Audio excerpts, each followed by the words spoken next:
இறையேசுவில் பிரியமான சகோதர சகோதரிகளே, தூய கன்னி மரியாவின் விண்ணேற்பு பெருவிழா இன்றைய திருப்பலி வாசகங்களின் அடிப்படையில் அமைக்கப்பட்ட ஆழமான மறைவுரை குறித்து நாம் பார்ப்போம். முதல் வாசகம் திருவெளிப்பாடு 11:19 மற்றும் 12:1-6 மேலும் 10 முடிய. முதல் வாசகத்தில் யோவான் விண்ணக காட்சியில் இறைவனின் உடன்படிக்கை பேழையை காண்கிறார். பழைய ஏற்பாட்டில் பேழையானது இறைவனின் பிரசன்னத்தை குறித்தது.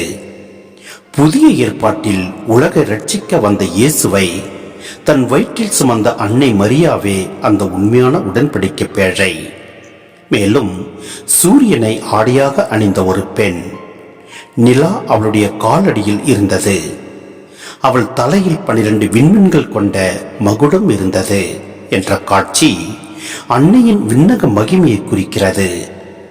தீமையின் வடிவமான அரக்கப்பாம்பை, அதாவது சாத்தானை வீழ்த்தி இறைவனின் மீட்பு திட்டம் வென்றதை அன்னை மரியாவின் விண்ணேற்பு நமக்கு பறைசாற்றுகின்றது.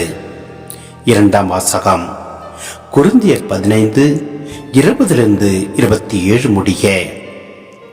புனித பவுல் கொரிந்தியருக்கு எழுதிய கடிதத்தில் கிறிஸ்து இறந்தோரிடமிருந்து உயிர்த்தெழுத்தப்பட்டார், அவரே இறந்தோருள் முதற்கனி என்று கூறுகிறார்.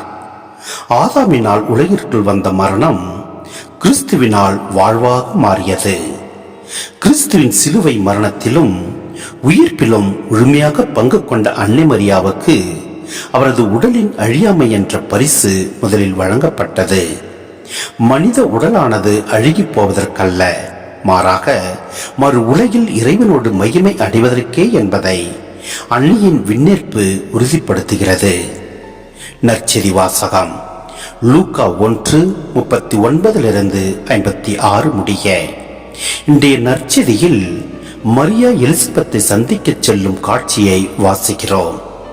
எலிசபெத் தூய ஆவியால் ஆட்கொள்ளப்பட்டு ஆண்டவர் தமக்கு சொன்னவை நிறைவேறும் என்று நம்பியவர் பேறு பெற்றவர் என்று வாழ்த்துகிறார்.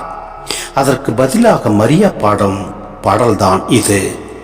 ஆண்டவர் என் தாழ்நிலையை கண்ணோக்கினார், வல்லமையுடையோரை அரியணையிலிருந்து தூக்கி எறிந்துள்ளார், தாழ்நிலையில் உள்ளோரை உயர்த்தி உள்ளார். மரியா தன்னை ஒரு சாதாரண அடிமையாக கருதி தாழ்த்தியதால் கடவுள் அவரை விண்ணகத்தின் அரசியாக உயர்த்தினார்.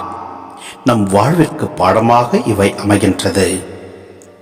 அன்பானவர்களே, இந்த வாசங்கள் நமக்கு 2 முக்கியமான அழைப்புகளை விடுவிக்கின்றன.